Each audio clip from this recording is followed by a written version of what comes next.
കാലടി സർവകലാശാലയിൽ പ്രതിഷേധവുമായി ബന്ധപ്പെട്ട കേസിൽ പിടിയിലായ 4 SFI പ്രവർത്തകർക്കും ജാമ്യം.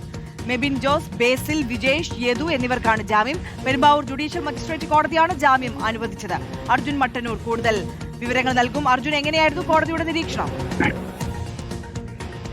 കാലടി സർവകലാശാല പ്രതിഷേധവുമായി ബന്ധപ്പെട്ട് റിമാൻഡിലായിരുന്ന 4 SFI പ്രവർത്തകർക്കാണ് ഇപ്പോൾ ജാമ്യം നൽകിയിരിക്കുന്നത്. സംസ്ഥാന കമ്മിറ്റി അംഗമായ മെബിൻ ജോസ്, ബേസിൽ, യദു, വിജേഷ് എന്നിവർ പെരുമ്പാവൂർ മജിസ്ട്രേറ്റ് കോടതി ജാമ്യം നൽകിയത്. സ്ത്രീത്വത്തെ അപമാനിച്ചു, അതോടൊപ്പം തന്നെ കലാപാഹനം തുടങ്ങിയ വകുപ്പുകൾ ചുമത്തിയാണ് ഇവർക്കെതിരെ കേസെടുത്തത്. പിന്നീട് ഇവരെ അറസ്റ്റ് ചെയ്യുകയായിരുന്നു. ഈ മാസം 16-നാണ് ഇവരെ അറസ്റ്റ് ചെയ്തത്. തുടർന്ന് സെഷൻസ് കോടതിയാണ് ഇവരെ റിമാൻഡ് ചെയ്തത്. കാലടി സർവകലാശാലയിലെ ഒരു സംഘം വിദ്യാർത്ഥികൾ തന്നെ ദേഹോപദ്രവം എത്തിച്ചുവെന്നും കയ്യേറ്റം ചെയ്തുവെന്നും മാനസികമായി പീഡിപ്പിച്ചുവെന്നും ആരോപിച്ചാണ് വൈസ് ചാൻസലറായ പിസ തോമസ് മുഖ്യമന്ത്രിക്കും ആഭ്യന്തരമന്ത്രിക്കും പരാതി നൽകിയത്.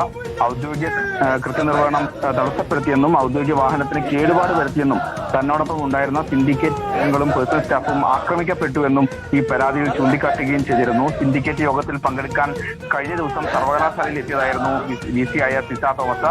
യോഗം കഴിഞ്ഞ് മടങ്ങുമ്പോഴാണ് വിദ്യാർത്ഥികൾ ലിഫ്റ്റിന് മുൻപിലും അതോടൊപ്പം തന്നെ സർവകലാശാലയുടെ ഗേറ്റിന് സമീപത്തും വെച്ച് VCയെ തടഞ്ഞത്.